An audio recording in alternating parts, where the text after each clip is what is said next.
was meeting at it was a meeting at McDonald's or Jose's or something after the meeting, or get together at somebody's house. And I was happy to just be together clowning around. And then once we got our cars, we couldn't wait to head out, on that long drive out 377 to Fort Worth or Dallas. I can't tell you how many times we traveled that lonely road, and we were thrilled. We were thrilled to do it, whether we were camping or sneaking out to nightclubs or listening to music. Dan always made me laugh.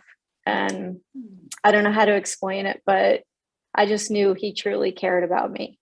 And he was ready to protect me at a moment's notice at any sign of trouble.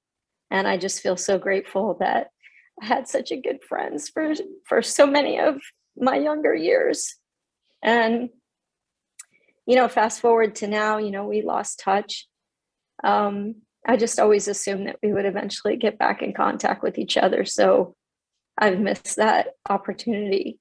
But no matter what happened over the past 30 years, Dan was and still is a really important and special person in my life. And especially, at a time when I needed him.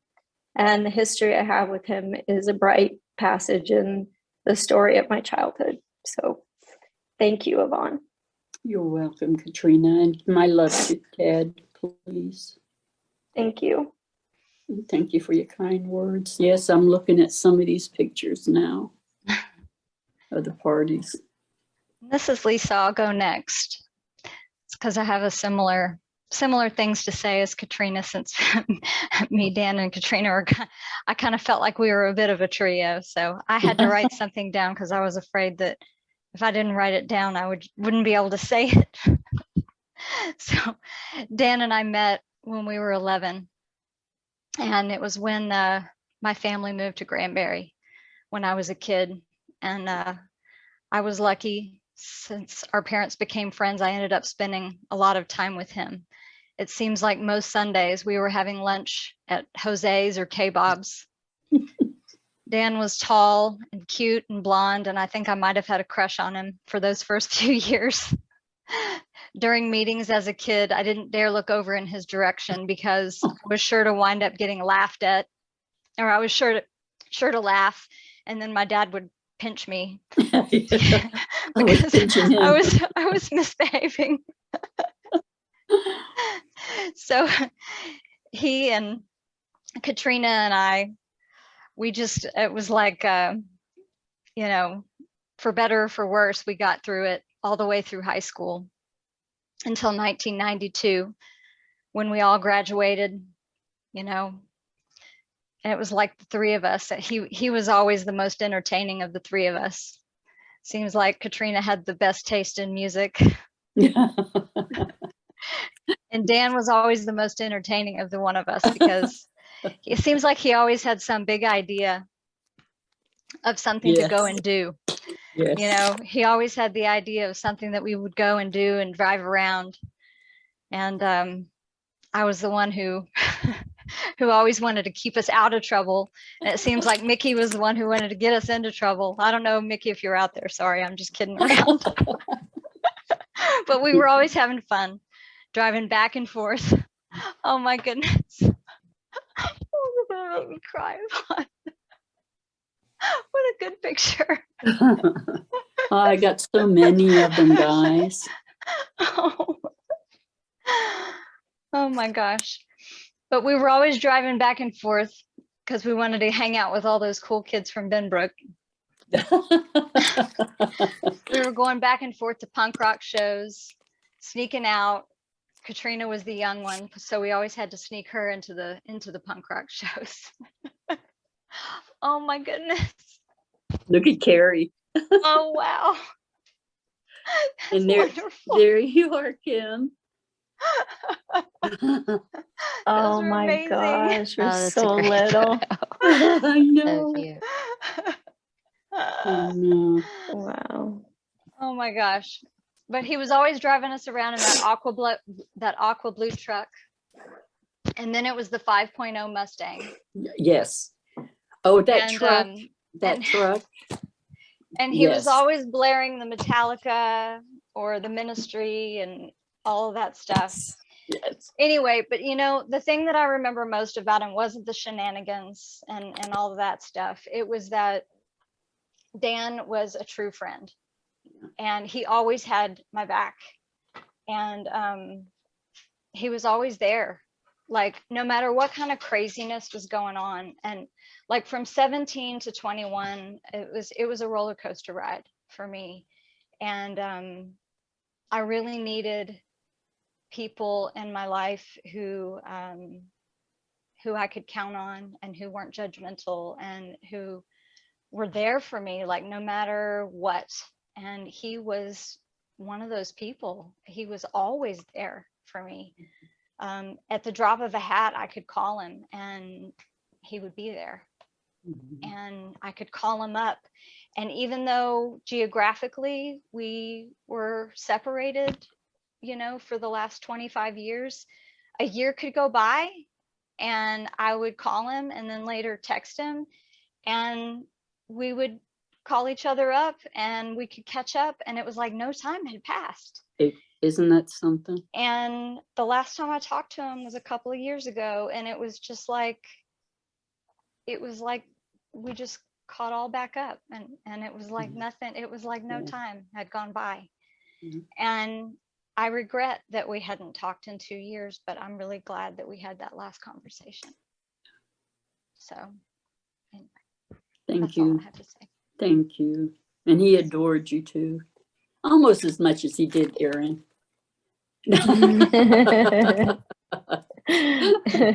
But they were two fighting buddies. They were really brother and sister.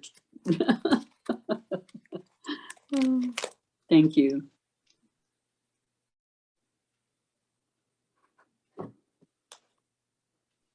Hey, so we've had a few people join in the last few minutes, and so I'll just repeat from earlier. We're just kind of all volunteering memories and thoughts and experiences with Dan. There's no order, there's no agenda. So anybody who wants to share, feel free to speak up. And everybody is automatically muted when you join. And we ask that you, go back on mute when you're finished talking, just because we've got so many people on.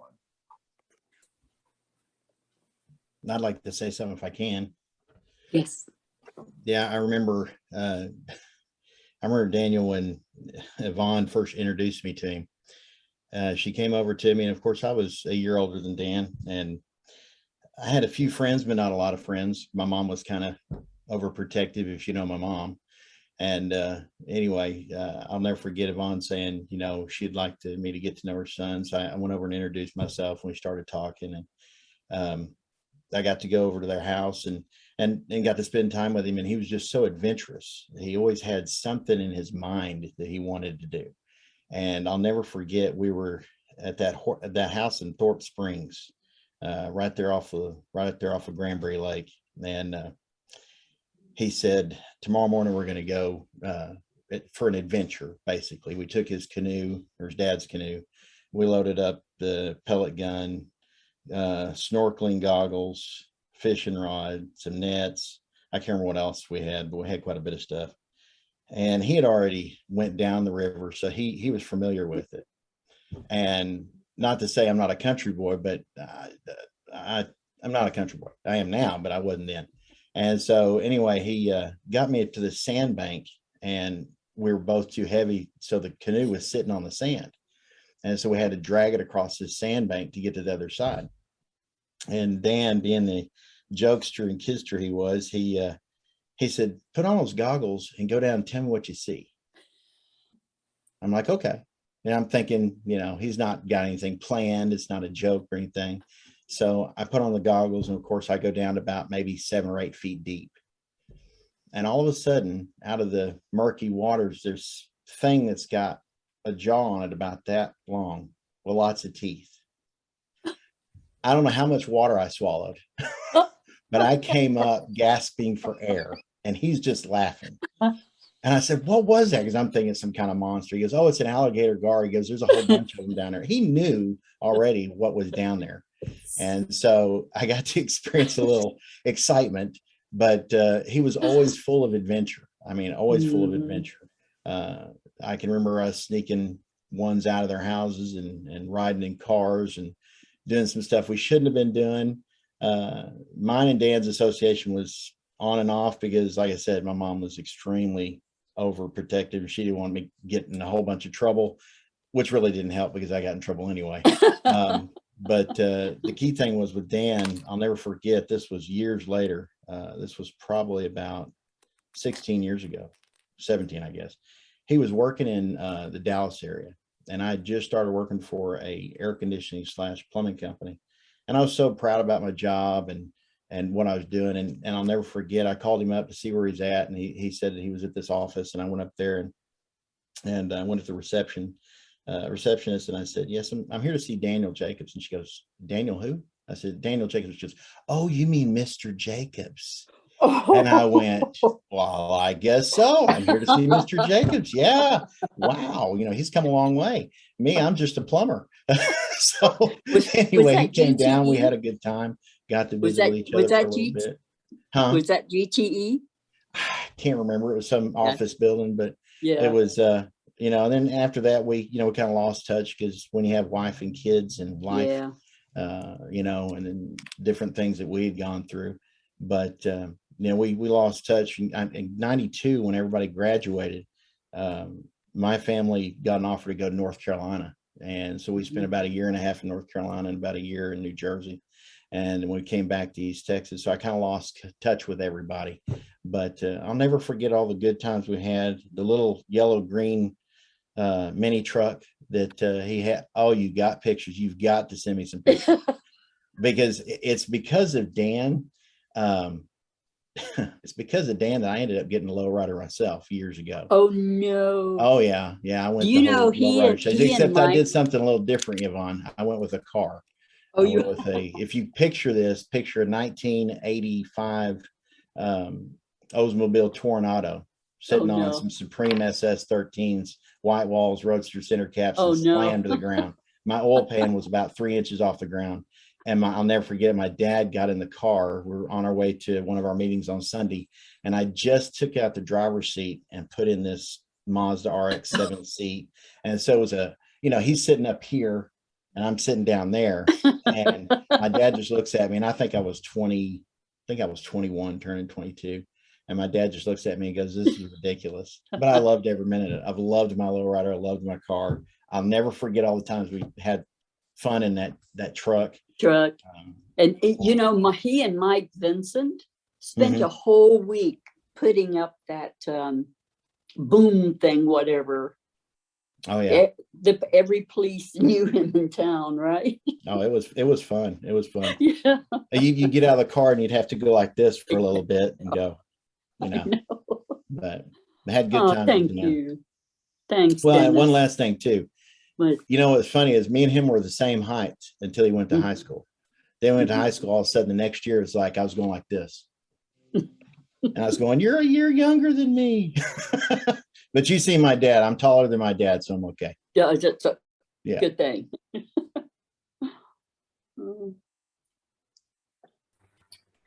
So I Oh. guess- oh, go ahead.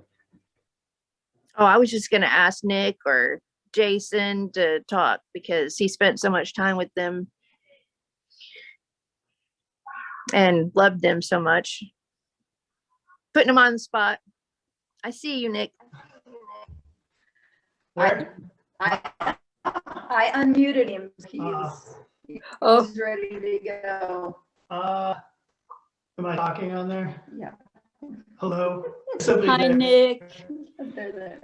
So, yeah, I mean, what's up? How's it going? So I think, I think the most unique thing about Dan, which was awesome, is, look at the diversity right here, right? My friend base with Jason and both Jasons and Billy and everybody. And then all these people like I barely know, right? And so I think he just was such a good guy that he bridged the gap of, totally different backgrounds and everything else, and just an awesome guy, right? So I don't know what else to say. Well, I don't remember when I became friends with Dan. It was sometime in high school. I don't even know how it happened. I do know we were in a homemaking class together. I'm not 100% sure if he was actually enrolled in that class, but he was there every day and he was cooking with us, and Mrs. Crane just thought he was the greatest person. And I don't know if he was supposed to be in that class, but he was there, and it was an awesome experience, and we were lucky enough to remain friends as adults.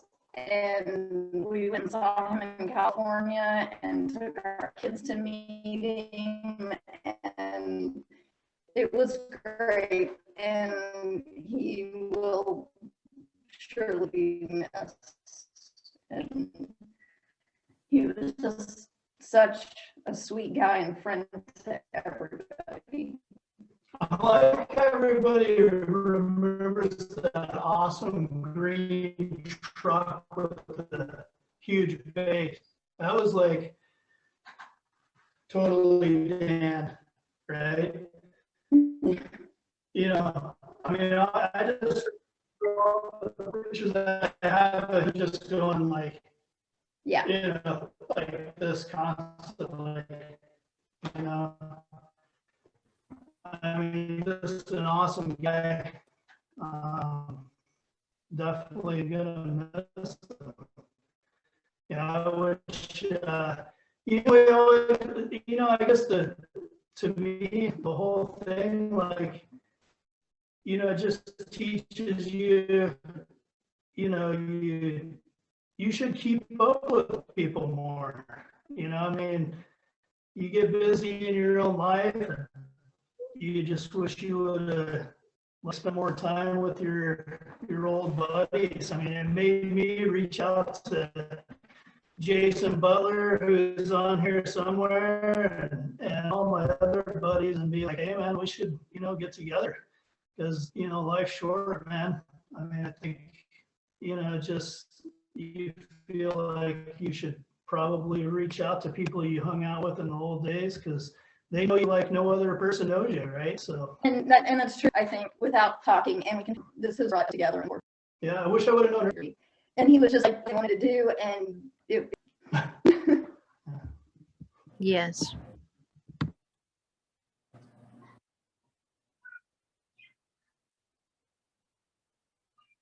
Well, I think Yvonne had some connection problems and she dropped. Hopefully she can join back here in just a little bit.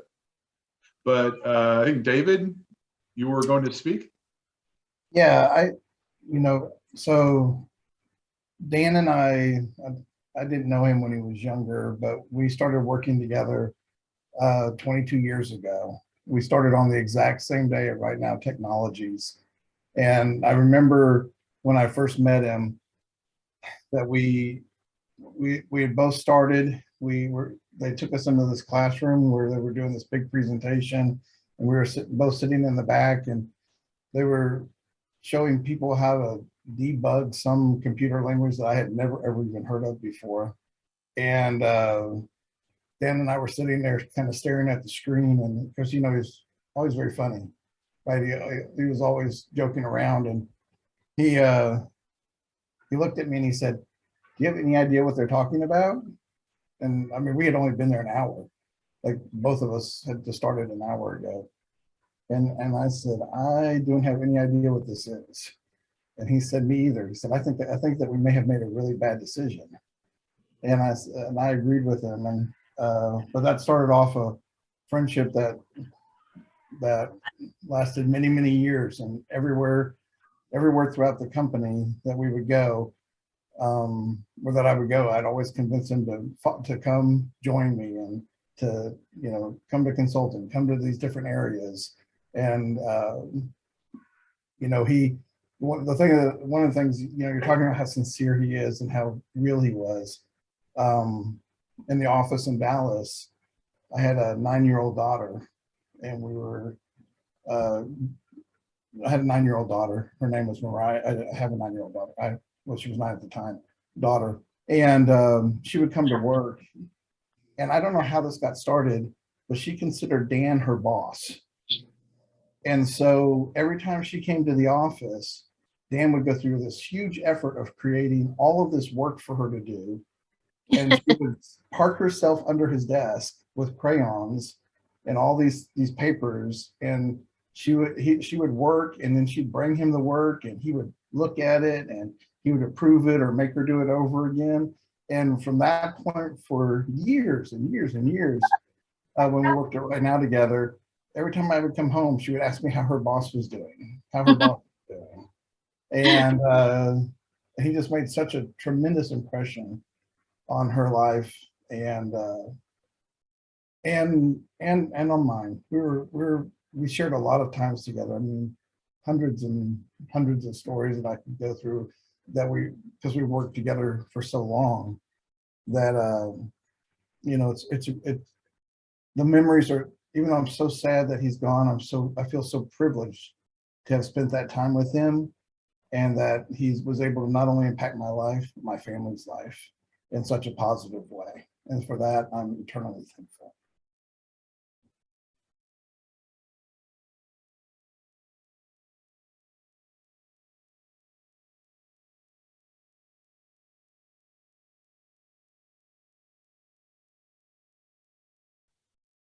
Okay, who's next?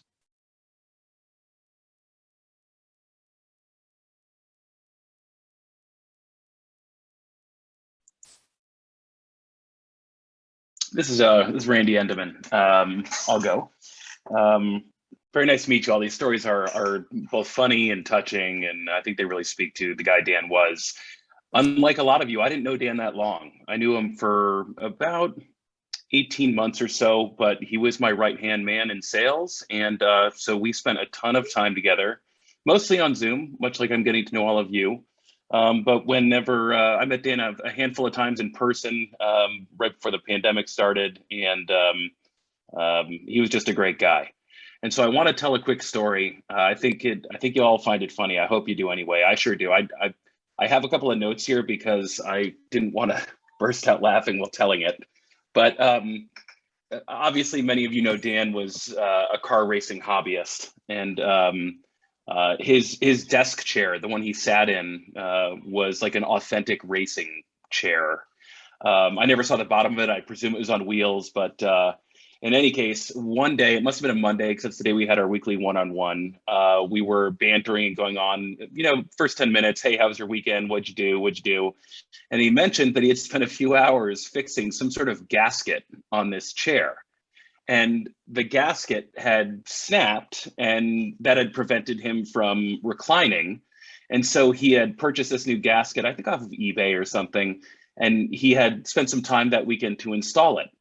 And on Zoom that morning, he was showing off sort of the range of motion of his improved chair, right? He could now go back and a little bit sideways. And he was bragging a little bit, actually, about what a great handyman he was and how skillful he was. And just as he goes to lean back like this, the gasket snaps and Dan flies, feet over his head back onto the ground. And and I remember there was silence at first. It's that first moment where you're like, did I just see that? And is he okay? And Dan sort of, quickly jumped back up into the chair, and then we both burst out laughing for what must have been 10 minutes. The whole meeting was a write-off. But, having known Dan professionally and seeing the work side of him, this was a moment of levity that we shared together, and probably one of the things I'll remember most even after I retire. It was one of the funniest things I've ever seen. So God bless you, Yvonne. Thank you for putting this together. Great to meet all of you. And God Thank bless you. Dan. Thank you, guys. Thank you. Well, I hate following Randy, but I'm happy to go next. Can you all hear me? Yes. All right. Yvonne, it's so nice to meet you. Thank you. Friends and family here. I work with Randy, and we are peers. And you know, how to describe Dan? He was the guy I leaned on for the last 18 months before he left WalkMe. When it came to all things technical, I'm the sales guy. He was the credibility guy, and he was a true professional, wicked smart. Customers, he was so disarming with that Texas charm that I told him one day after a call, I said, you got to let that fly more often. People here in California aren't used to that, and you just need to be yourself and let that drawl go a little bit, because I think it's super disarming, and created wonderful rapport with people. He had such a nice way about him, and I'm sorry I didn't get to know him before, but privileged that I did get to meet him at all. He talked very highly about his son, Grayson. He was so proud to be a dad. And, you know, the other thing that I do, coming back to Randy's comment, I saw Dan sitting in this odd office chair, and, you know, one day on a Zoom call, we did Zoom all the time, and only saw Dan once in person before the pandemic, as Randy had said. And I said, what's going on with that chair you're sitting in? It looks like a racing car, which, built for a race car. And that turned into about an hour-long conversation about his love for racing and tinkering and going really fast. And I saw this whole other side of Dan. He was pretty buttoned up in work, pretty straight-laced guy. And I don't think he was very, it was tough to sort of get to the heart of Dan. So I got him talking about, because as a sales guy, that's what you try to do, is get people to loosen up and talk. And I could get Dan talking when it came to racing cars, his son, and sometimes he'd even share a little bit of his dating life. So, and for a guy who's been married for 25 years, that was fun to hear. And but I just loved working with him. He was a professional. He was a team player in the sense that, sometimes we'd have to work late or jump on early morning calls. He never complained. He was always willing to do it. Never gave me a hard time, which it's not always like that. When you've got a business partner, which he was my, he was the person I talked to the most at work, within WalkMe, and never gave me a hard time. I just always felt relaxed working with Dan. And yeah, it's hard. It's sad. It's sad to hear this news, and I'm just sorry that I didn't get to know him better. And but thank you for having me here. You're welcome. Thank you for coming. I sure appreciate it. And the kind words. So I'll follow that. Dan was not nice to me.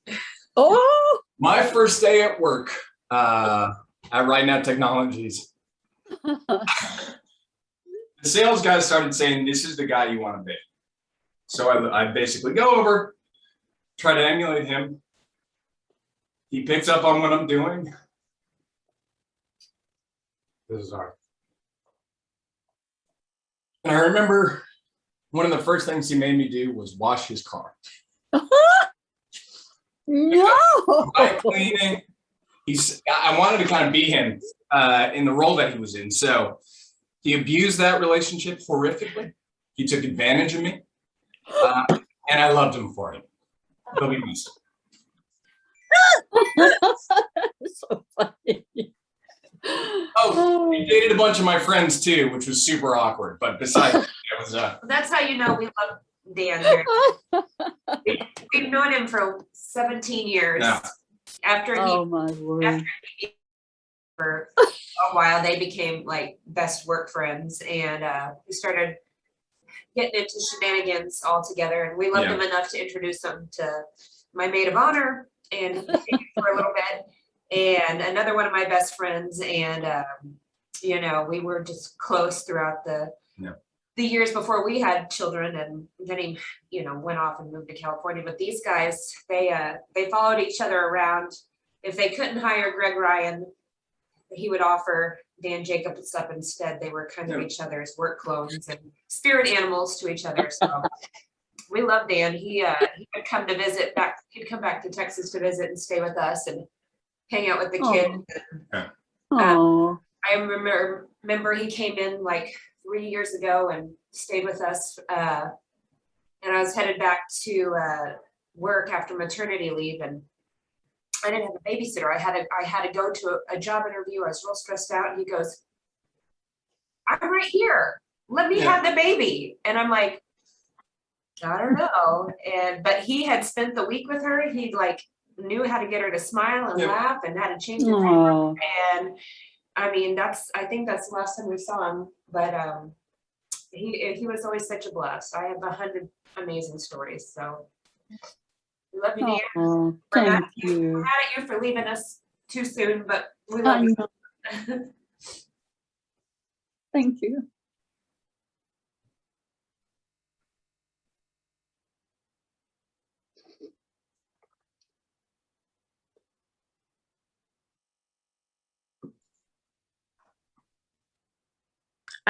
I guess I could I'm just looking at people here. This is Aaron. There's Jason Henry, I see. Yes. These are people that, come on, speak up, because we know Dan loves you very much. And we know that you are very sad right now, missing him. So right now is a good time for anybody to talk about it. Jason, I've got a picture of you, the Phantom of the Opera. Remember that party? You know, That was I've so known beautiful. Dan. It's hard for me to say that Dan's not here. It just doesn't make any sense to me. Me either. I've known Dan for over 30 years. Between Dan and Mike and Aaron, you know, I mean, we all grew up together. Dan is family. He's my brother. Like, he's as close to me as my sisters are. So many stories, and most of them probably not for this audience. But I'll tell you. Yeah, don't burst my bubble, please. Yeah, you know, he was I will say, perfect. He was perfect. Dan, when I think about Dan, first of all, I think about how he could always make me laugh, always. And I could talk to Dan about anything. It didn't matter, and he would always listen. I think Dan's superpower was his ability to listen, his ability to have so much empathy. He had such a big heart. And, you know, over the last couple of weeks, you know, when I've talked to people, what struck me was how many people were impacted positively by Dan. And I know I was. So I'll tell one story or just something about us. You know, I know I've heard a lot of folks that he's worked with and in technology. And I'm in technology as well as Mike. And I got into technology actually because of Dan. We were Really? a couple of kids kicking it around. We didn't know what we were going to do with Dan came across an article, I don't even know where he found it, about Microsoft certification at SMU. And it was some type of thing, go check this out. And we both went. And we both said, yep, let's do that. And that's how we ended up in my now 25-year career in technology, over 25 years, I'm getting old. And technology was because of Dan. It wouldn't have happened. I don't know where I would be without that happening. And I also don't know where I would be on a lot of points in my life if I hadn't have had Dan to talk to. that's going to be the hardest thing of this for me, is I won't have him to talk to. You know, Yvonne, I know how much he loved you. Grayson, I know how much he loved you. And I just am glad to have had the time that I had with Dan. That's the way that I'm going to look at it. I love him more than every time that we spoke. I always told him I loved him, and he told me he loved me. That's how we finished basically every single conversation. And I can't replace that. But I know that I know that I'll continue to love Dan for the rest of my life. And that's all I have to say. Thank you, Jason. Yeah.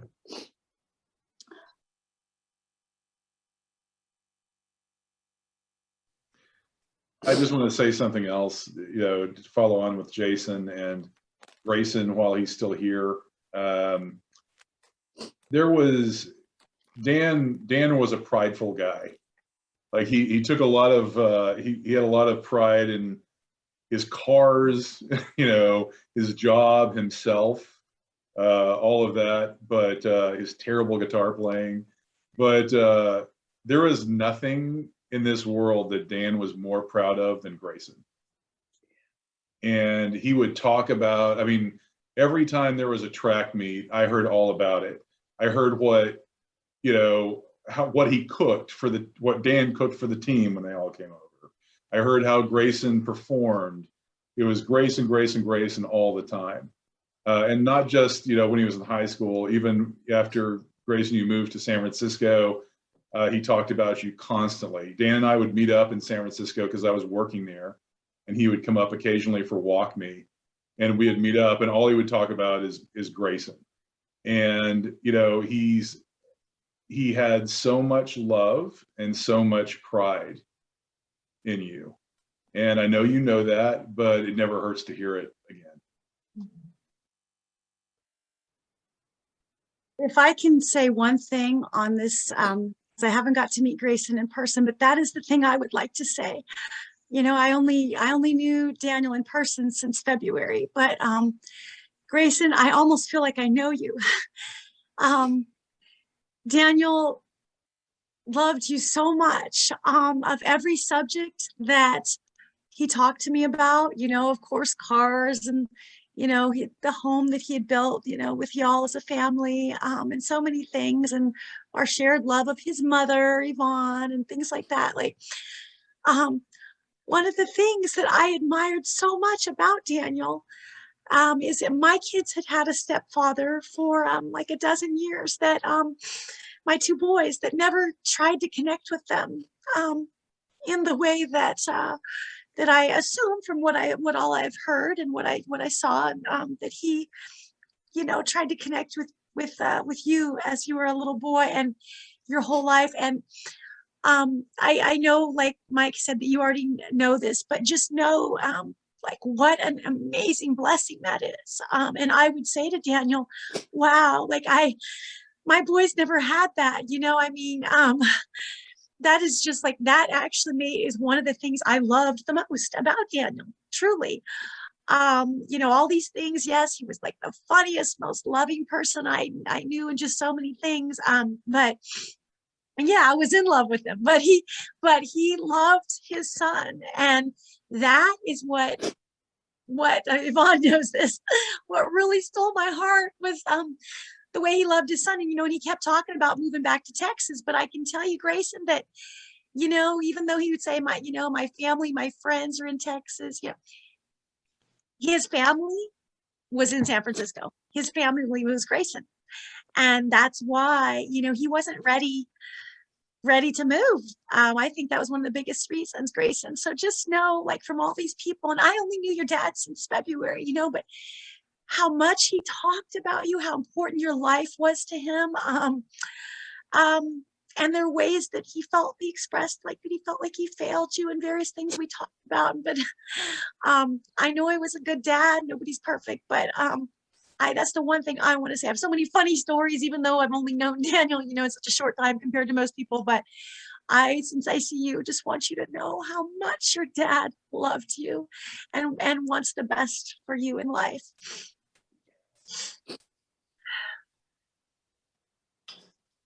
So I guess I'll go next. My name is Aaron McWilliams. Know Dan for 30 years, approximately, give or take, probably more. I'm from Fort Worth area. I've lived in Florida for a long time now, but Dan and I are not strangers. We have hung out for several years now, on and off, on trips and things of that nature. Our love of music, of cars, of other things, of spirituality, of lots of subjects came up with me and Dan. And, you know, when I think back upon my teenage years and my 20s, there's a lot of wasted youth. Some good times, you know, some poor decisions, you know, let's just, but in any event, it is what it is, and it was what it was. But as you become older and you become wiser, hopefully, you look back and you know that some things that come to mind. So I'll share for a minute. Me and Jason Henry and Sean Williams and Dan and others ran in the same circles for a while there. Some things I remember about Dan is I like to think that I have a sense of humor, and Dan did too, and we shared that commonality. And he used to laugh without making any noise. You know, he would just like do the laugh, the mouth is open and no noise. And the head back. So that was always I was not really laughing at his jokes. It wasn't really that funny. I was laughing at the fact that he was laughing at his own jokes and he was laughing without laughing. So that was pretty funny. But you know, back then it was a learning curve. But you know, Dan said some interesting things over the years. A couple of them stuck with me, and I'll share with them. He and a lot of my friends became pretty successful, really, in life. And me and Dan were discussing that philosophically one day, and I said, Dan, what do you think the commonality of interest is there? And he said, well, you know, Aaron, it's the Theocratic Ministry School. That's what made us all so good at getting jobs and interviewing and stuff like that. And that's a fact, Jack. And you could ask anybody in this room who was associated with this, they could lie to you or they could tell you the truth, and that is a fact. Exactly. And Dan even said that to me. Oh yeah, come on, man, let's get real. You talk in circles or get real. And so the thing is, I talked to him this year to share with the group. May mean something, may not, doesn't matter. I came back in the truth this year after 30 years. And I did it right before my dad died, my father-in-law died, my aunt died, and Dan died, all in the space of 90 days.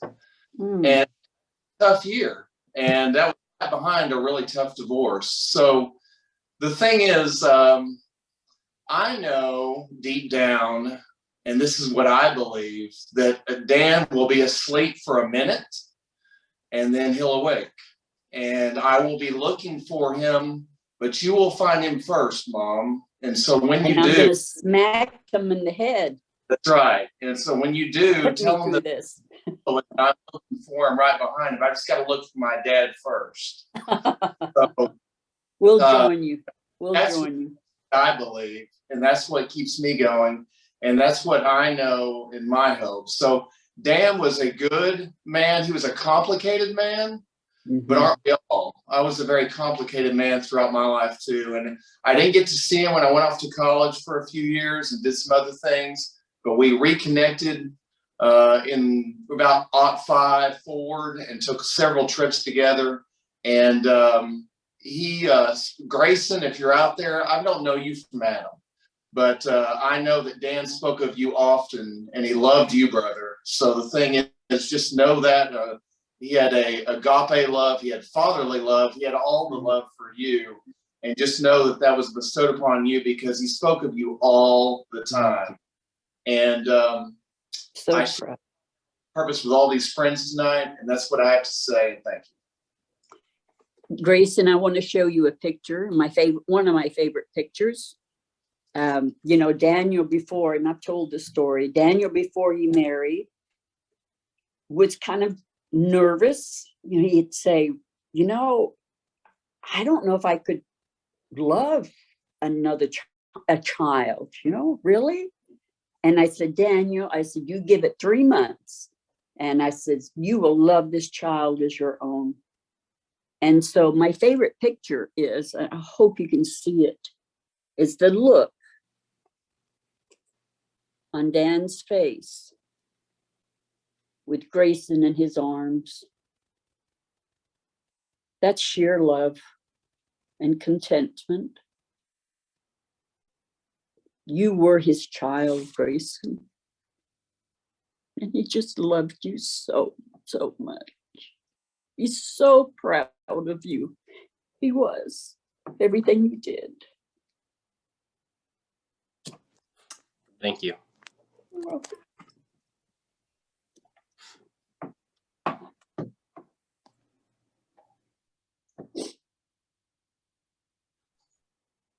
Well, I feel kind of like the oddball out here. I really didn't know Daniel.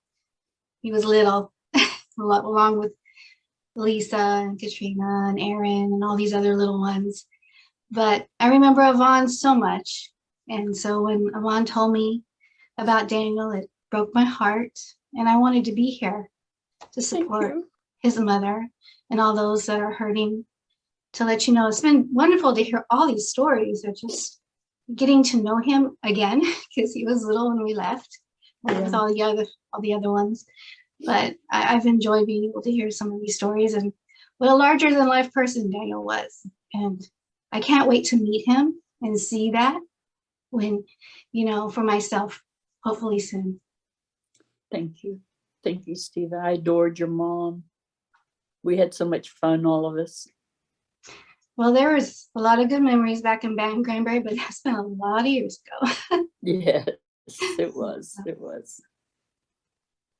So, Eric, I've seen your eulogy. I've read it. Thank you so much.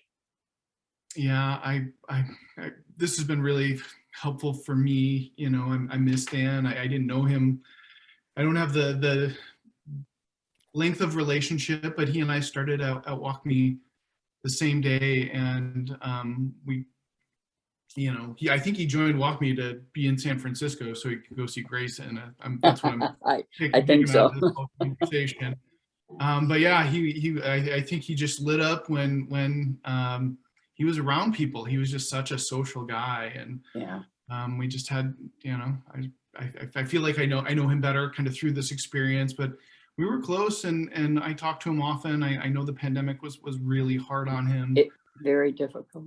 I like a lot of people, and I think a lot of people are struggling. And so I love the community that he's built and brought together. And I'm grateful to be part of it. So thank you, Yvonne. Thank you. Yeah, people energize Dan. You know, some people, the energy is drawn from them after being around social activities, but Dan thrived on it. So yes, it was very difficult, this pandemic. Hi, Mike.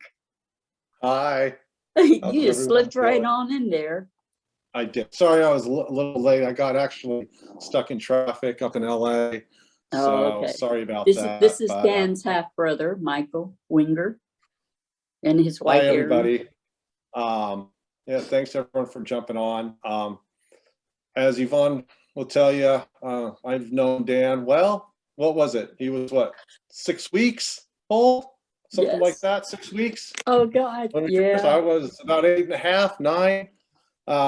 And got to meet my little brother when he was just a baby. And then Yvonne and Dan and I's dad. I think Al was here for about 3 years. And then and then Yvonne and Dan took off to Texas. Stayed in touch over the years. There was a little bit of an age gap between Dan and I, so there's about 8.5, almost 9 years. So it was a little tough, you know, because Dan was so much younger in the beginning to really do stuff with him or anything like that. Because by the time when I was 18, he was still 9 years old. So, but once he became, 17, 18, then we started really connecting a lot more and have been close ever since. I know everyone's been on for a while, but I want to just tell you, Dan was bigger than life. He had the best sense of humor, and he had a great sense of humor, and he loved to make people laugh. And I just want to tell everyone this one story because it always sticks in my mind. We went to Circuits of America out there in Texas, and that was probably, I want to say probably about maybe 4 or 5 years ago. Gray, do you remember when your dad and I went out to Circuits of America for the race? I forget. It was probably about 5, 6 years ago. Something like that. It was early on. It was. Yeah. I think I was like freshman, sophomore year of my high school.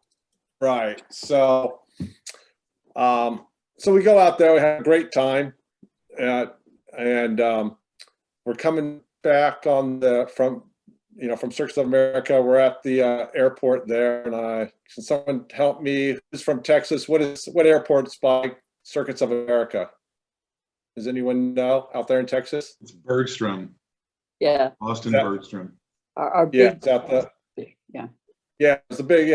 So anyway, we're flying. So we're in the airport there, and and we're waiting to board the plane, and we're sitting in the chairs, and they got those rows of chairs, then another row behind you, and so Dan and I are talking, and I don't know. I brought up something about there was something for the lottery or something like that.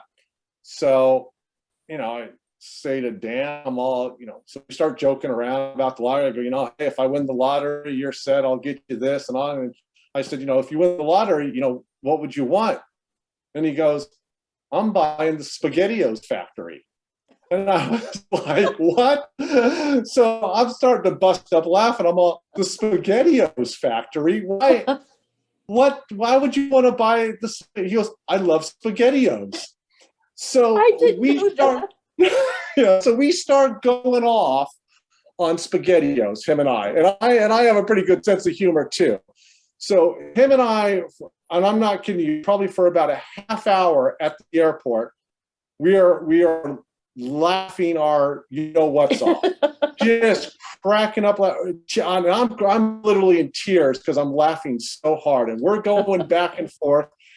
And he goes, yeah, I'm going to get myself a Porsche or a McLaren, some kind of race car. And he's all, and I'm going to put SpaghettiOs on the license plate. And I'm all, well, Dan, you can't put SpaghettiOs because that's too long. And he goes, I go, it's too long of a word. It won't fit on there. And he goes, yeah, you're right. He goes, I got it. He goes, I'm going to get you the exact same car. And he goes, I'll have spaghetti, and you have EOs on yours, and we'll just drive down the street together. So we're going back and forth, cracking up laughing for 30 minutes, and we're laughing loud and hard in the airport here, right? So we they call the plane, they come say, you can board. So, we're all kind of, him and I are done, and we start to get up, and this lady behind us taps us on the shoulder. And she looks at both of us. She goes, I want to thank you, both of you. She goes, this is the best time I've ever had in an airport. Serious. You two has made my day. She goes, I'm going to be telling this story for the rest of my life on you two guys, because you guys were laughing so hard, it was making me laugh and cracking me up. And she goes, she was literally the best time that I've ever had in an airport. So that was, and so of course Dan is like, and then he comes back with something even wittier. He's all, oh no, yeah, don't worry, we'll be over at the Dallas airport next week, and then the week after that, so we just travel around to airports, and this is what we do. And so that's just Dan for you. He was just a wonderful, wonderful guy, the biggest heart in the world, the greatest sense of humor, tried to make everybody laugh, make everybody comfortable. I loved him so much. He was the best brother anyone could ever have. always had great times together, great conversations. He's going to be missed by so many people. You know, he was just a word can't describe him. He was a wonderful, wonderful, wonderful person, and he's going to be missed. So I just wanted to share that story with everybody. I don't want to go on too long. Obviously, I mean, everyone kind of knows he was my brother and how I feel about him, and you know, it's left a big hole in my heart. You know, now that he's gone. Excuse me. You know, so but I just, like I said, words can't describe how much I'm going to miss him. He was a great brother, great friend, and no, he's going to be missed by everybody. So, thank you all for getting on. Appreciate it. Thank you, Michael. You got it.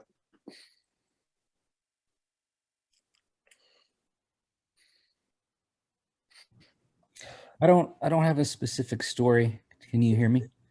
Yes. Yes. But many hours of skateboarding with Dan. I had 3 or 4 skateboard ramps in my backyard. I think he probably came to a few birthday parties.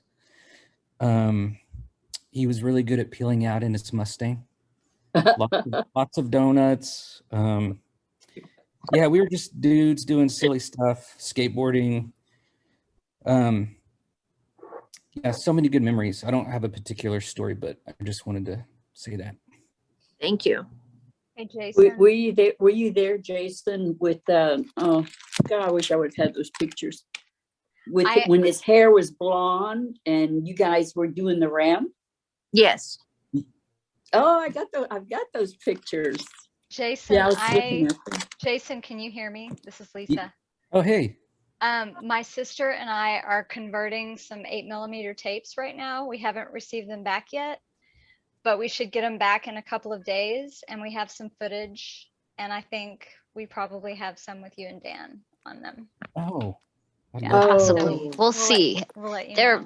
They were made so long ago. I have no idea what's on them. Yeah, But we think Yeah, good We'll job. see. I remember those summers at Jason's ramp, and Dan and Nick and Jason, Billy, all of us just sitting there just tearing up that ramp, man. That was some of the best summers of my life, man. Yes. Oh, I just saw those pictures. That ramp. That was an awesome ramp. Yeah, just so many hours and so much. We just all stunk so bad too at the end of the day. Stinky boys doing silly things like making crazy sandwiches for each other and making each other eat them. Brucey is right. Yeah, Brucey sandwiches. Yeah. Yeah. Jason, I remember your ramp was the one that one summer that Dan convinced me that drinking 7 chocolate soldiers in 104-degree temperature was a good idea before skating your ramp. Oh no. I made about 2.5 passes on there, jumped back up on the backside towards the back property, and just instantly hung over the back of the ramp, launching, and Dan's howling. He knew he did it. He knew he did it. Yeah. Speaking of those videos, Lisa, we have one. I'm just gonna say this. Yvonne, you're gonna, I don't know, you're gonna love it. I don't know. But we had this one video. We made movies a lot for some reason, just weird movies. And then Dan came over in the middle of one of the movies and he wanted to be in it. So he put, how do you say that? Well, let's just say he squished cookies with his butt cheeks. Oh no. Oh no. I Got to did see not want to hear that. You will love it. It was really I'm scared. the way he did it, nobody could do it that way, okay? It was beautiful. Yvonne, I remember when Dan came to Texas and we met y'all for breakfast that Sunday. Aaron talking about that, we're talking about things, and you're like, I don't want to hear about that. I still remember Dan and I talking about stuff that we did growing up that you and my mom were looking at us still 40 years later. I know. Finding out those things. Hey guys, look. Is Jason, you still here? Oh, awesome. Where are you? Did you go? Oh, you left. I found the picture. And that was that party, you guys all dressed up. Here, look. I went as Minnie Pearl. Yvonne, I would love to have a copy of some of those pictures you were showing earlier too. Yeah. And Angela went as, oh, Aaron, you and Daniel went as hippies, remember? Yeah, I That was went as you. Twiggy. Great. I'm supposed to be Twiggy. Twiggy. Who's this? The three of these. When Daniel being the hippie. Oh, who is that? The shorter one. That's is it Isaac, the taller one that like? Yes. Isaac. Yes. And then the shorter one is that Mike. I think his name was Mike something. This was me. Minnie Pearl. We couldn't remember. And your mom? Yeah, she was Phyllis Diller. Yeah.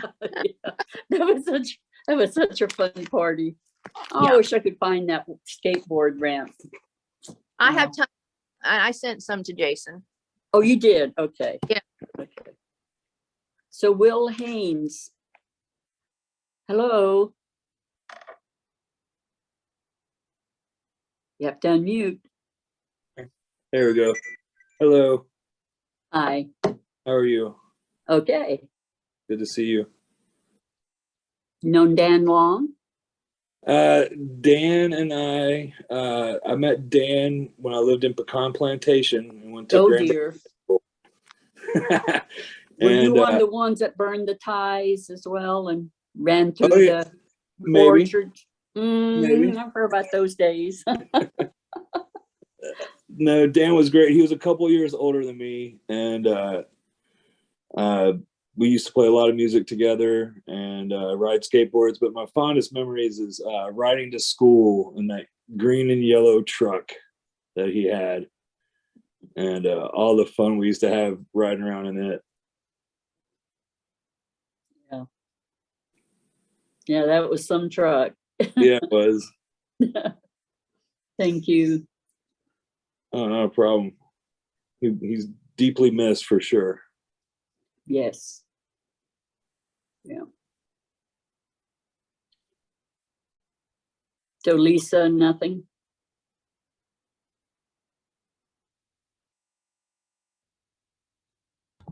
Me? Yeah. Okay. Well, I do have a funny story that I don't think I've shared. Hold on, I'm gonna screen share real quick. I think maybe. Oh, okay, yeah. All right. So I visited Dan once, and he took me on a little hike. Can you see my screen? Yes. Okay. So he took me on a hike, and there are these clouds forming, and I was like, it kind of looks like it's gonna rain, and he tells me, no, he just moved to California. He's like, no, it never rains in California. So we climbed to the top of this hill that you can see. This is kind of the top. And then all of a sudden we're sitting up there taking pictures. And he said, my hair was standing straight up and I was about to get struck by lightning. And he's like, get down, get down, get down. So we're like scrambling down. He's just like down at the bottom in 2 seconds. And I'm like, it started raining and it gets really slippery. And meanwhile, he's just taking pictures of me, making fun of me. So, anyway. He didn't even help you down. Yeah, not helping, just laughing at me. So, okay, yeah. I just want to say, he's always given me really good advice, and I didn't have a big brother. I have 3 younger brothers, but I never had an older sibling. And but he, his advice and the way he would tease me was kind of like I did have a big brother. And so I don't know if anybody has any water with them. I would love to just, do a toast to Dan. And thank you guys for being here. Cheers.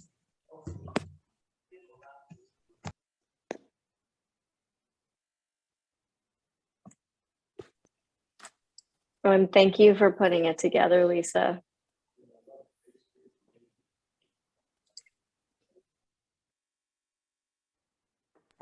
A lot of It's my hard pleasure, work. and I have Mike worked too, out- and Yvonne, yeah, everybody. That's been a lot of us, so thanks. Yeah. Poor Lisa has been working very hard on that page.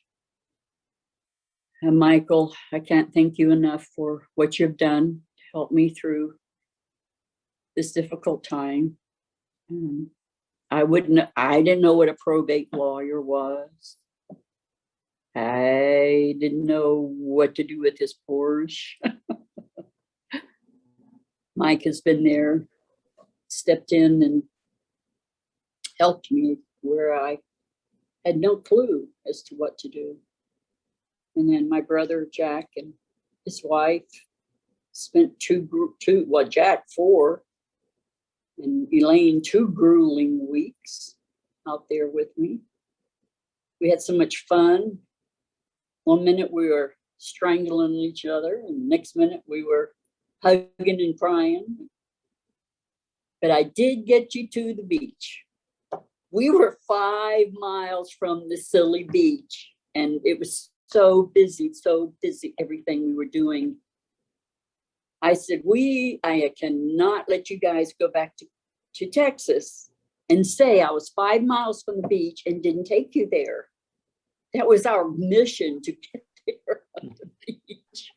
We finally did. And I got to show where we lived, the house. Of course, it's changed, and the apartments we lived in when he was born, they were brand new. Now, that was 74. And then the area where the hospital was, and then Dana Point, where you loved. And as was mentioned, I happened to be talking to the mortuary, and they have access to a schooner. So Dan had expressed that if he died, he would like to be cremated and his ashes scattered over the ocean. And of course, that's illegal. But as I was telling this lady there that was helping me, she told me about the schooner. So I'm going to have my family and friends on this schooner. We'll go 3 miles out from Dana Point and be able to scatter my son's ashes. And you know how much Dan loved guns and cannons, and there'll be a little cannon that will be blasted, and bagpipe music, which growing up in Bermuda, that's what we were used to, bagpipes. So that I'll be doing that in the middle of February. And I just feel like that will just be honoring Dan's wishes, because I don't know any other things that he really wished had to happen. It was such a shock. I didn't get to talk about them. And I would like to say to all you young ones, please get your affairs in order, so your family does not have to go through what had to go through this last 2 months. I know it seems like you're going to live forever, but you just don't know. And it's such a blessing to have that all in order for your parents. For anybody, for parents, do it for your children. Love you guys. Well, Yvonne, let me just say, I know that Dan would absolutely love the idea of the schooner. And if there's any way he could, he would get his hands on that cannon. Definitely. Definitely is right. It's so true. just to see it, just see how it worked, just to hear it. Yeah. Yvonne, do you, Yes. saying that cannon reminded me of this. Remember that little bitty brass cannon that Dan had as a kid? He always kept it on his dresser. Yes. Do you remember when Dan and I tried to rig that with the old black cat firecrackers? We kept busting them open and we packed it down in there. We had seen it on a movie where how they packed the gunpowder in and the wads. We took firecrackers, toilet paper, and rocks, and we created our own cannon fire for that. Like that way, when we were like 10, 11 years old. I wish Jason was here so he could tell some of the stories of their lighting fires and how many times they almost burned the house down. They loved fires when they were together. That's Dan's nephew that just passed COVID, and they were 4 weeks apart. They passed 4 weeks apart. Mm-hmm. Yeah, well, they were they really liked fires. Fortunately, nothing blew up. I remember when we just about set the storage shed at my place on fire. Oh, that was Barbara. Is she still here? She needs to tell that story. Yeah, because Dan and I tried to convince you and my mom that it was a roaming biker gang. No, let Barbara tell that story. Did you know I have friends of mine, my brother Nate, he still gets me to tell that story about Dan to people that he meets to this very day. Like, you got to tell that story about you and your buddy with that fire at the storage shed. Oh, God. No, it was Barbara that was so perfect what she did. Go ahead. You want to tell it? Yeah. It started up in the afternoon. Yeah, JP and I'd gotten the gas can out of the storage shed and knocked it over. And it poured a bunch of gas out in front of the shed into a water puddle. And my idiot butt thought it would be a great idea to set fire to it. I just burned the gas off, no big deal. Well, the fire got too big. I threw a rock into it, figured I'll just disperse the fire. All it did is disperse it straight up the storage shed and start catching it on fire. I finally get it out. JP leaves. Later on, Dan comes over. And he's looking at this going, man, what did you do? What happened? And I told him what happened. And we're trying to figure out how we're going to explain this because my mom wasn't home yet. Nobody was home. I've got to figure out some way to explain how I set the storage shed on fire. So it was when we were going up to Ridgemar to meet you. Dan was over. He was driving me and my mom to meet you up at the mall. So when my mom got home, she didn't notice the shed at first. So we get into the car, and when we're sitting there in the driveway, my mother's looking forward. She's like, what the hell happened to the shed? And Dan and I were just, crawfishing hard trying to figure out an explanation.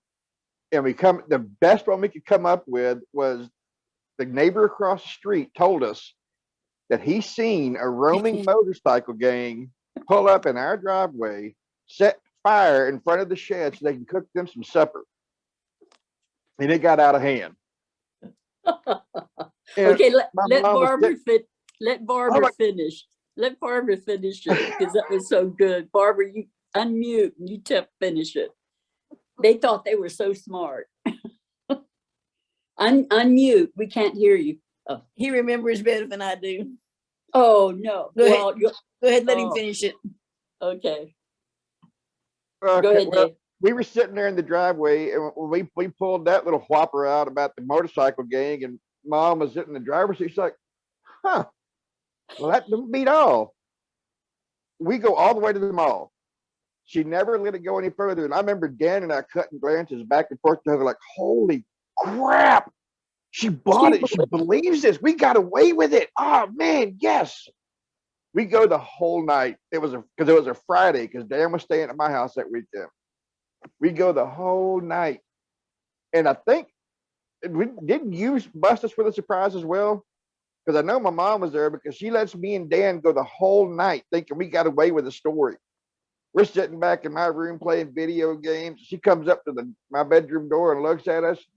She looks at me and goes, do you really think I'm that stupid? Busted us, right? She let us go the whole night thinking we got away. We didn't forgot about it at this point that we told that story. And then right before the night's over, she let us know, oh, your butt is great, son. And get out there and fix it. Yep. It took me a week to finish painting that thing.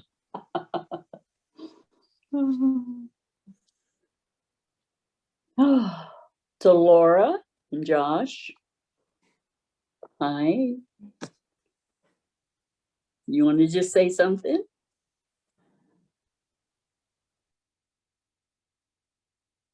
No? Mute your volume.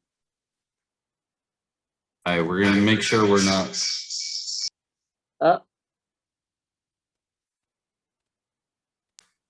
I don't want to echo.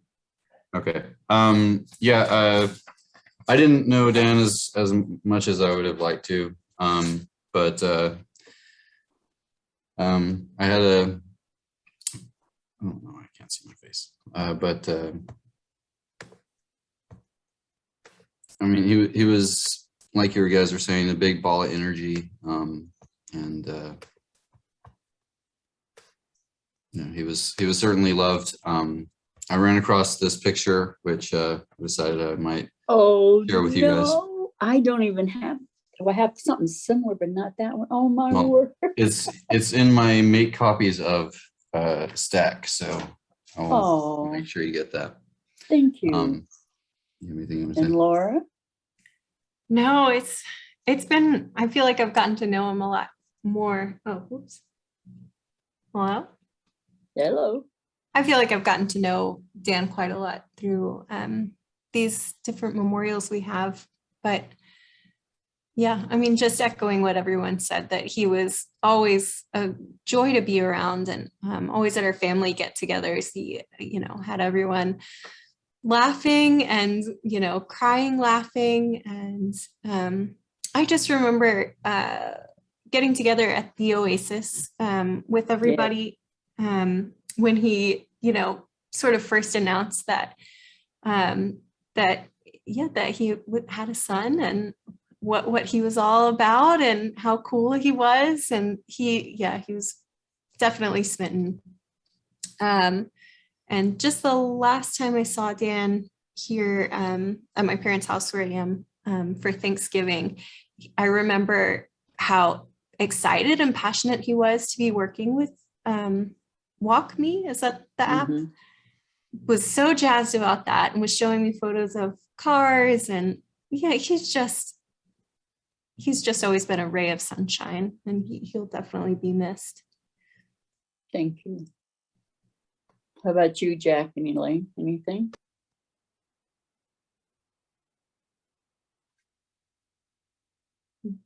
No? Just Is Kyle the guy that Daniel would always joke about, that even in Europe was looking for a McDonald's? Yeah, pretty good. I'm not sure if this is true, Kyle. I'm just saying Daniel had these stories about Europe, and am I right, Yvonne? That and Yeah, Europe is crazy. Europe is fun. I love and miss Dan. It's kind of hard for me to talk. But he's, oh man, it's just so emotional anymore. I know. It's I grew up taken with, that's why I've just kind of sit back and listen to everybody, all the love that they have for such a beautiful soul, such a beautiful man, and for Grayson. Took a lot of trips with Dan and grew up with him. I miss him more than I can ever imagine. Missing someone. As Aaron spoke earlier about losing a lot of loved ones, I've lost a lot in the last few months myself, and I'm sorry. It's tough, but losing Dan, like Sean said, and everybody that's Mike and everybody, that's just it's just so tough. But Europe was Europe is our place. We got to see a lot of beautiful country, a lot of beautiful times together, and yeah, McDonald's was a thing. It was it was funny. So I wanted to share a lot of pictures, but I break know, down. I have them here too. I love him. Miss that. He's. Oh, thank you for loving him and being such a good friend. I can't wait to see him soon. You know. Me too. Yes. He's an amazing soul, amazing man. Yeah. And I know we all love and miss him. I look forward to meeting you, Kyle. You're just across the lake. You So- really just ran across the lake. I know. If seriously. we could just, yeah, I'll have to meet you. You will, for sure. Okay. Thank you. I wish I want to share more, but I'm just, oh man, a mess. That's okay. Yvonne, it looks like Rob and Jamie Melindy are on here too. Really? Where? Oh, James Melindy. Oh, Yeah. hello, guys. Oh my goodness. That's going back way back too, isn't it? Yep. Hi, Aaron. I see you there. Mike and Aaron. Mike's hidden, but I see you, Aaron. Hi. Hi. You know, I wanted to kind of follow up on what Mike was talking about. I wasn't there for that story, but I got to relive the SpaghettiOs story when they came back. And I will tell you, it is no joke. They were telling me the story, and you know, it was kind of a funny story, but it wasn't that funny. But I ended up in tears watching the two of them falling over, crying, and Dan kept having to leave the room. My husband was bent over, cracking. They were cracking themselves up so much that I was just laughing, watching the two of them laugh. And it went on for half an hour or more. So that was actually the funny part of it, how funny they thought it was. So, but you know, I have a lot of really great memories of Dan, and one of them is when my first son was born, Ian, and Dan was our first visitor at the hospital. And he came that night, and just watching him, I have a picture of him holding my son, Ian. And with my youngest son, I remember Mike and I used to say, there's just something about my youngest son. There's something in him that just reminds us of Dan. And Dan mentioned it a few years ago that he's like, I don't know what it is. I feel like this is me when I was younger. And they are very similar in their personalities. Really? And my youngest would be playing video games when Dan would come over, and Dan would go up and sit with him, and we could hear the two of them. And it was like, my youngest is now 16, and probably at the time he was, maybe 12 or 13, 14. Yeah. It sounded like he was there with another 13-year-old. They were cracking each other up, talking like they were the same age, and they just were two peas in a pod. And this has been really difficult for all of us, but I know my youngest one, you know, he adored Uncle Dan and really looked up to him and had a deep connection with him. So sweet guy. I remember looking at him, and I could see the little boy in him, because it was so evident, the little boy in him. And that was his joy and his sense of humor, and all the holidays that he would spend with us, and just spending time with him. And I think someone else said this, and I think it really captured it, complicated. He was complicated too, and struggled, and but yet had that childlike joy in him that was so beautiful to see.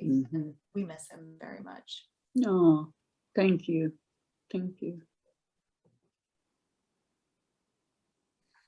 So James Melindy, you're still gonna stay muted?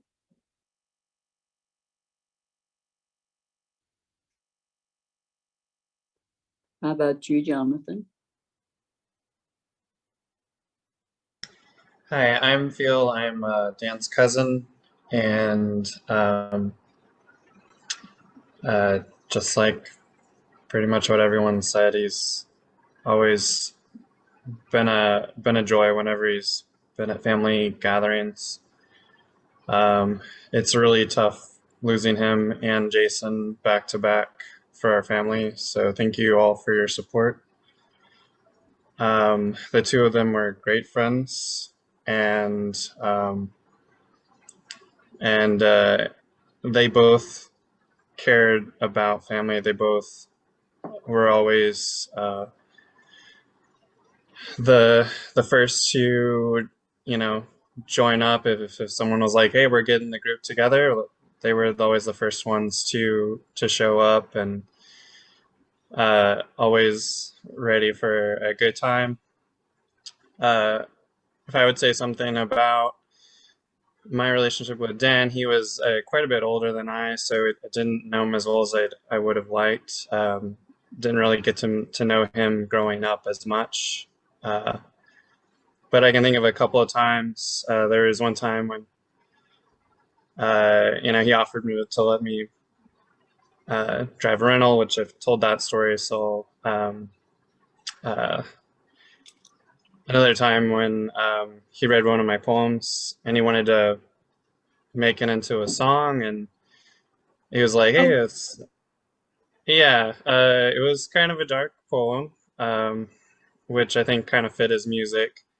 He kind of wanted he wanted me to kind of keep on writing so he could have more, and I was like, it was more of a one-off for me. And as people have said, and then at some of the other memorials, he was always, inviting people out to California. And I guess kind of the through line for me is that I never really took him up on anything, and I never really reached out and connected to him in a meaningful way. And I don't want anyone else to kind of feel that way. And I don't want anyone else to go through life feeling like the people that they could have connected with, they didn't. And that's kind of how I feel with Dan. Oh, Jonathan, so sorry. He knew, sweetie. He knew. You don't worry about that. I love you, Aunt Yvonne. I love you too, my dear. And I am so sorry that you're going through this. Thank you. I am too. I miss him terribly. Do you know, he wrote poetry, the little bit of paperwork that I was able to gather. I found like 3 or 4 poems that he had written. I didn't realize he still wrote poetry. I remember Dan and I used to sit there and do stuff like that. I remember we'd go to the Pizza Hut parlor when like Jason and Nick would go out there and play with Rappa, play with their band. And Dan and I would sit there, and Dan would try to come up with the darker songs, and I would come up with the really weird ones that influenced all the stupid stuff I was doing back then. But yeah, I remember those days with Dan too. Yeah, right. Write lyrics, the poems, and whatnot. So James, you're showing your face. Hello. Oh, hello. Yeah, I'm sorry. I'm a little slow with the Zoom, but I got it rolling. So, yeah, I want to give my heartfelt condolences. This is something that took us all by shock, but I'd have to say, out of all the Dan memories, and there's a lot. There's the green truck, which is funny. That was all Dan. If you knew Dan, you understood the green truck. It was a rolling joke. It was great. But I have to say, my best Dan memory, Mike made me think of it when he was talking about joking about SpaghettiOs, because Dan, I had this puppet, and it was the Mr. SpaghettiO character from the 70s.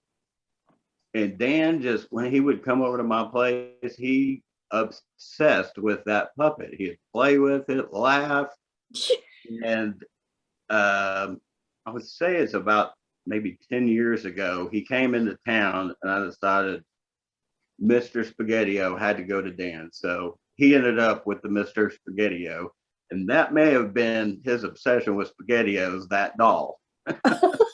So if there's any mystery about Spaghetti-O's, it's probably Mr. Spaghetti-O the puppet. Do you know, I think Touching real fast about the Mr. Spaghetti-O puppet. I played with that thing for so many years. Oh, I was hoping it ended up with somebody who appreciated him, because we had that thing forever, and Dan he loved that doll. Are you serious? It was a little hand puppet, and I used to hang it out the window, and Dan used to just scream, and we would hang it out on the window to other cars, and we would just die laughing while we were driving. Every time we would go to the airport, anything from pretty much all the way up until I was in high school, as I played with it in the car. Do you know, I think I ran across it when we were moving his stuff, and I'm looking at this thing. It had yellow hair. Did it? Yeah, it was all white. I just remember it had like red. It had like red ring around his head. I just remember playing with it for so many years. Oh, and if I can called it find Mr. it. Spaghetti-O.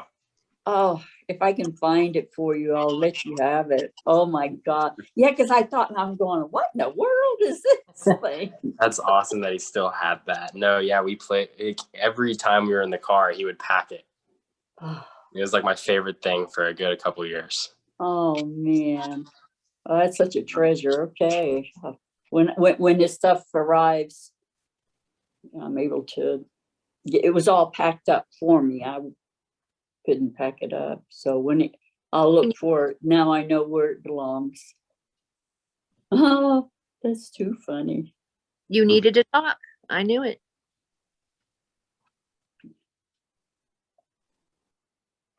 Oh, this has been so much fun, guys. Thank you. Anybody? Susan, would you like to say something? You and Dan were so close.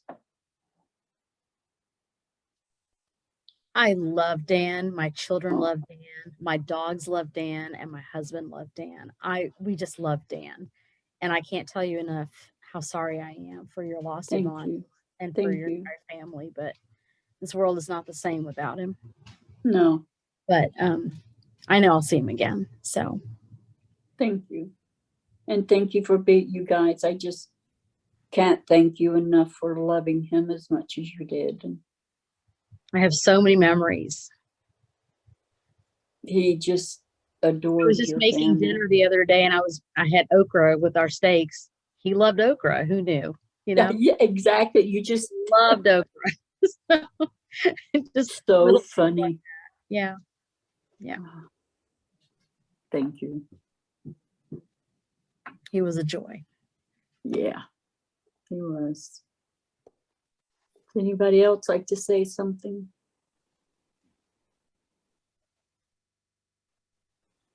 I want to tell a funny story that I don't think I've told, but only if everyone else, the family and, friends are most important to hear from. But if I can tell a funny story, I would. Sure. Okay, so I've only told this to you, Yvonne, and maybe Mike Williams, but when I went to visit Daniel, we went in Laguna Beach to an art gallery. There's a famous artist that a lot of people probably know about. I don't remember his name, but he does paintings and sculptures of animal life, of sea life. So, dolphins, sea otters, whales, even polar bears. And so we went into this art gallery, and as you guys all know, even better than I Daniel had a knack for making any normal thing into, the funniest, most bizarre maybe, and just memorable thing. So we're in the art gallery, and he starts just out of the blue. At first, we're just admiring things, and then he starts pretending that he's like an art commentator. I'm trying to think of the word you would use for a person that, let's say, shows you around an art gallery and kind of explains what's going on in the picture or whatever.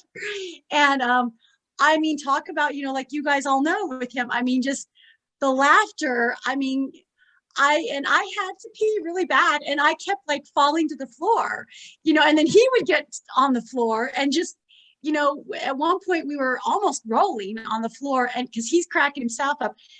I can't, because my mind doesn't work like that with the bizarreness of that. Like, I can't even think to repeat the stories that he was making up, but they were very, very dark and kind of scary. Some of them even, you know, I see Mike laughing, he can imagine with these, you know, and here's what's going on. So you see folks, you know, with this polar bear, what's happening is there was a bomb that exploded, and then these dolphins and then, you know, it just, and I mean, this, you know, with Daniel, like you guys all talk about, things weren't brief. Like this went on for, I would say 30, 45 minutes. He didn't stop, you know, and I'm going, I have to pee, Daniel. And he just, oh, but wait, this one. Well, okay. So the really memorable part, this is what I appreciate so much about Daniel, is it wasn't just actually that he was entertaining me. And I was getting on and on, and this is where we connected. I had this really kind of bizarre, dry sense of humor too. But it turns out that they were watching us on cameras.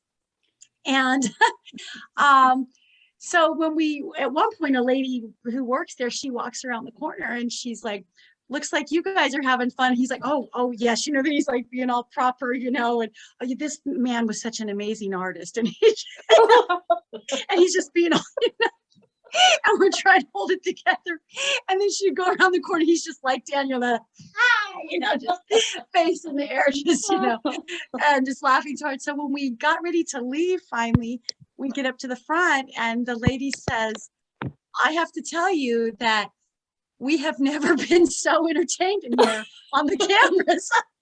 I'm like, oh no, you know, because I mean, some of the things you were saying, if the artist was listening, might have been almost kind of offensive, you know, about I would love to have that video. Oh, I wish so much. Oh, I wish so much, because it was just you know, one of the highlights of that day. And it was just neat to hear, you know, them say, she said, who are you guys? Like, you guys should have a YouTube channel. She said, I kept telling you that. Telling you that. She said, you guys, this was a riot. And I said, I hope the artist is not around, because Daniel goes, oh, I think he like lives here. I think this is his, you know, goes, oh no, you know. She said, no, y'all made our day. And I said, it's this guy, you know, of course, looking up at Daniel, you know, I'm only 5'6", and I said, it's this guy, he just can make everything amazing, as you guys already know. So yeah, that's just it was so funny. It's like you had to be there almost, but I guess y'all know, and Dan, you know. Yeah, he could take any situation, a simple everyday situation, and turn it into yours. Yeah. Yes, and like Mike was saying, I mean, his brother Mike Winger, then later we're spending another, you know, half hour just at his house on the floor laughing about it. So, you know, it just, yeah, he's going to be so missed. There just aren't a lot of people like that. It makes me realize the importance of laughter, you know, with our children, our family and friends, how laughter and humor is really one of the biggest things that holds memories and holds us together. Yeah. And I tell you, from day one, Daniel woke up every morning and it was, hi, what are we gonna do today? He just was always like that. I don't remember him being sad, bored. He could just entertain himself. I know some of the pictures on that Remembering Dan, you can see, it dawned on me, if I didn't start taking pictures of his dress up, I would lose it. But he would always come out of his room in some costume that he had. You know, a pillow was a sword, or, you know, sheet was his cape. He just always could entertain himself and me, you know. Yeah. I'll say one more thing before it ends, if I can. So, I mean, after decades of being with him, and every scenario you can be around a person. Exactly. I honestly will tell you this. I've never, I mean, I know he's argued with girlfriends or whatever, and he and I have argued like brother and sister, like you said, but I mean, other than that, like a man, a guy, nobody's ever wanted to fight him. Nobody's ever come up to him. And I mean, he's made some people mad, and he's like, you know, from a distance, because they don't know that he's being funny, you know, and they'll yell, so, you know what I'm talking about, but not anybody that knows him or anything like that. Like, he's never a bad word, never stepped on anybody's toes. He's never angered anybody. Like, how can you do that in a lifetime? You know, that's why I think it's another thing about him that they don't make him like him. Yvonne, like, he's never upset anybody. Nobody's wanted to fight him. Nobody hates him. Nobody has a bad thing to say about him. That's an amazing thing, you know, especially in today's world where it's hard to find anything nice to say about anybody. And you've got like people just lining up just to gush over how many things they can say nice about him. So that's a cool thing. Yeah. Thank you, Aaron. And that's so true. It's why I become so incensed when someone lies and tries to talk negatively about him. Yes. Because I can't imagine. I want to piggyback on what Aaron just said. This is about 15 years ago. My sister, when she got married, at the time, her husband came into the same bar that Mike and Dan were at, and he had never met Dan before, and he came home and told my sister, well, I met Mike's friend Dan.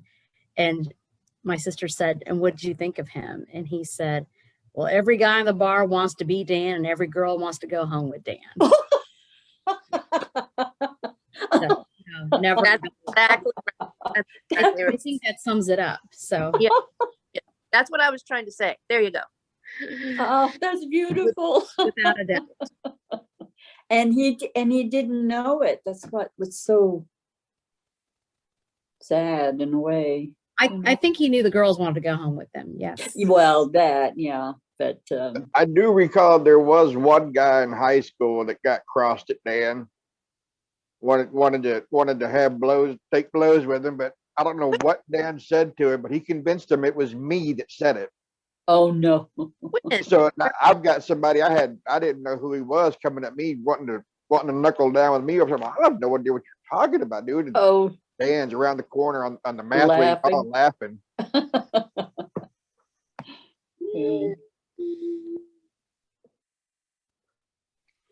Well, we've just got a couple more minutes left. If anybody has anything else to say, I think Lisa, you're going to be leaving the website up, right? Yeah, it should be up for a while, and I'll actually write my email address in if anybody wants to send pictures. If they have any pictures to add, you can send it to me. And there's also just a place where you can share your stories on the web page. Lisa, will you have the other website up from the first, I think, where his group of friends spoke? It wasn't the family one. From Adobe? I think so. Yeah. I saw it earlier and I couldn't find it again because there was a video. Well, I asked for it to be taken down personally. Oh. And if Alan Rogers would contact me, so Lisa, we can kind of edit it a little bit, it'll be put up again. Oh, okay. Lisa was doing that, right? Though, Lisa, weren't you putting up the video of Yvonne and Dan on there? She was saying she wanted to get that video, right, Susan? Yeah. Oh, the video. Oh, I can send that to you. Yeah, just that video. That's the, yeah. Oh, that video of he and I? Yeah. Oh, yeah, sure. I'll send that to you guys. Yeah, I'm trying to add it to the gallery. It was just being a little slow. I think I've got a bad connection here, so. Yeah, it was Dan and I last year sitting on my couch here. Yeah, I had heard. I wanted to see. Yeah. Yeah, and he had the my iPad, and he was just taking pictures, and then he started recording, and it's just he and I together talking about our shopping trip. And yeah, I hope you can get it on, Lisa. It's kind of personal. It's like, you know, do I really want to share this? But yet it really captures Dan and It's really our sweet. relationship. Yeah. Like both of you are just so sweet. Yeah. And what's so ironic is, you know, I said at one point, well, he's going to see this. And he goes, everyone. And now how many people have seen it, you know? Everyone.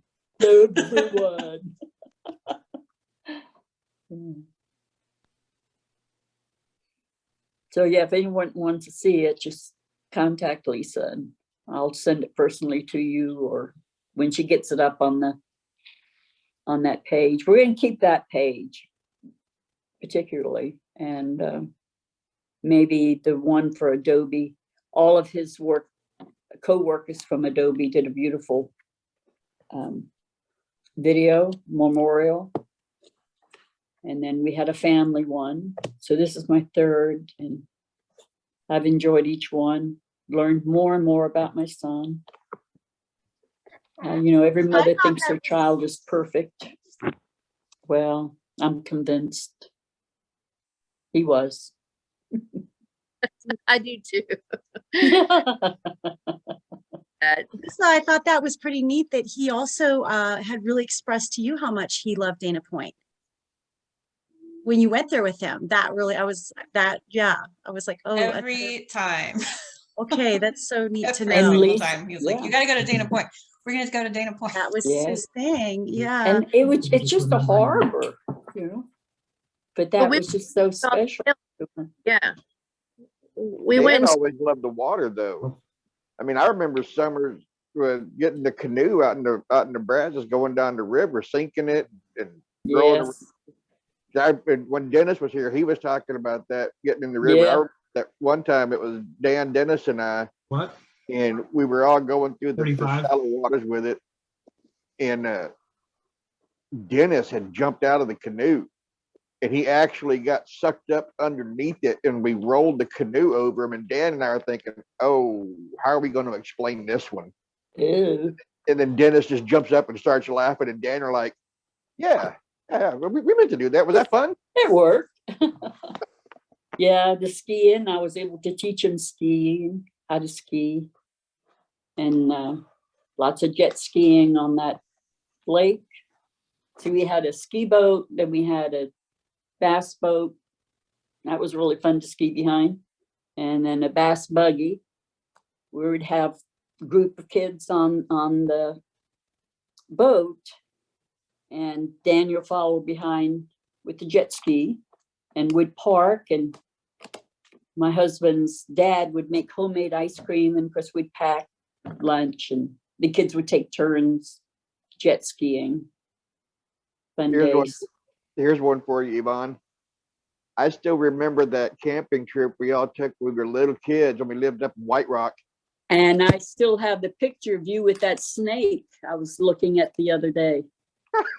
Remember the snake? Yep. You got up in the fish basket, and Dan and I thought we were going to autopsy it. We found the fish inside the snake's belly. Yes. Yeah, we used to do that every year, go up to Bonham Lake. Yeah, that was fun times. Yeah, I just, because I've been looking through my albums, and yeah, that was a good picture, David. You with that knife. If only we knew then, right? Exactly. About how I would turn out.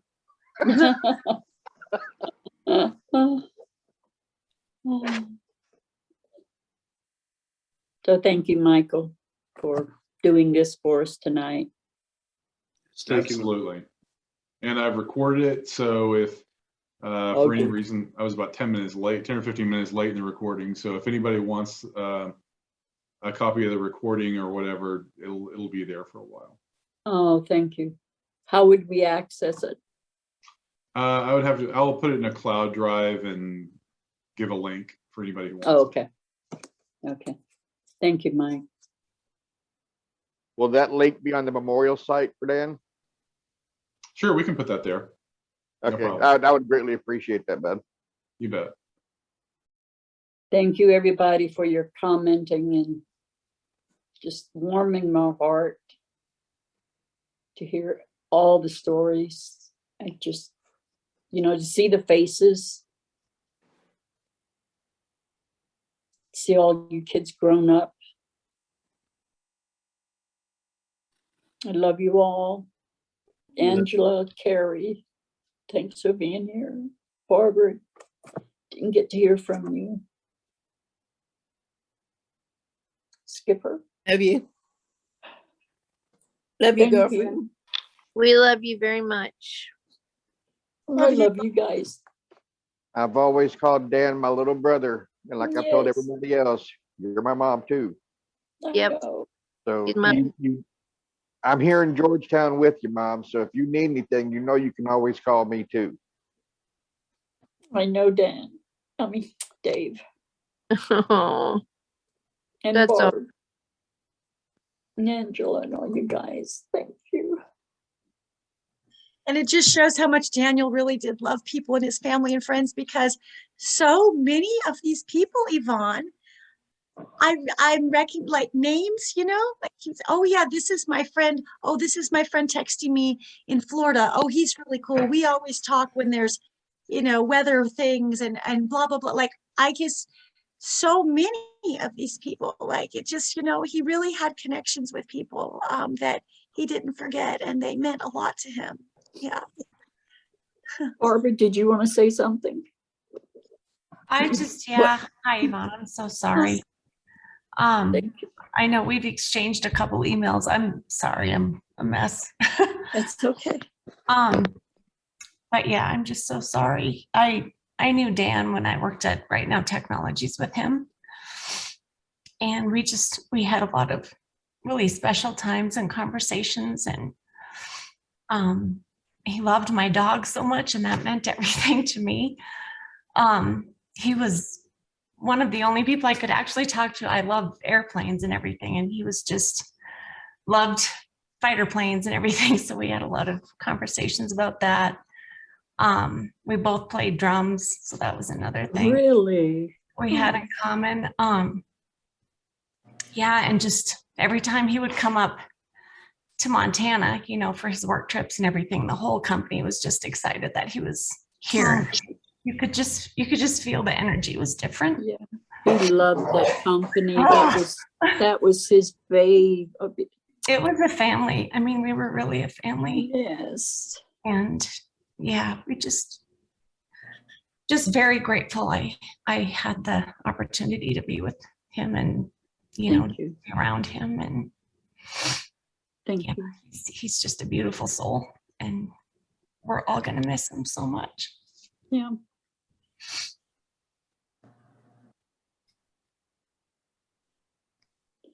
Okay, anybody, any last words before we shut it down for the night? I'll just say this was a really beautiful tribute for somebody that didn't know Dan nearly as long as most of you. I think I'm speaking for a couple of my colleagues from Walk Me on here. Really helped to bring to life the Dan that we clearly didn't get to know outside of Zoom calls, which is of course very limited and in a professional setting. And I think what really strikes me is I didn't know he was such a ham. I didn't realize he was the life of the party. I didn't realize a lot of those things, Tiffy, your description of him in the art gallery, I'm just like, wow. I'm so glad that you shared that, because I didn't have that perspective.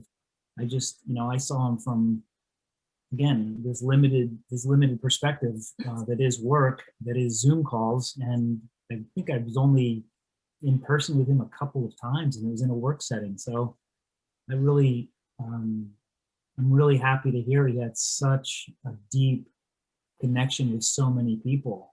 And it meant a lot for me to be here. So thank you. Oh, thank you. Thank you for being here. You did a great job, Yvonne. Oh, well, thank you. Thank you. He would tell me so much. I love my mom so much. I miss my mom so much.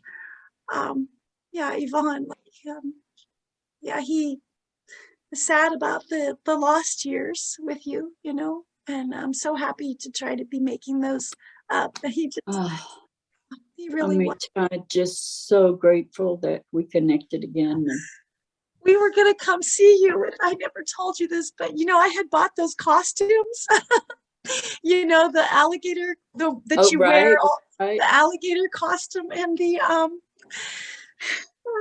dinosaur costume. And when he came back, that was our plan. We were going to come see you. He was going to dress up in the T-Rex costume because that was the biggest, you know, the full body. And I had the alligator, remember Greta the gator? Yeah. We were going to show up at your door in the costume. So I'm going to do that someday in Daniel's honor, okay? Yes, okay. Yeah, you two are He like. said, I'm going to be down there. You know, you can imagine Daniel. He said, I'm going to be down there actually. And he was going to be down there. You know how you can look over your patio? Uh-huh. Oh, and Daniel said, he said, I'm going to be down there in the T-Rex costume going like this, Tiffany. And you go up in the gator costume and knock on her door. I would have known who it was because I've seen those costumes. Yeah.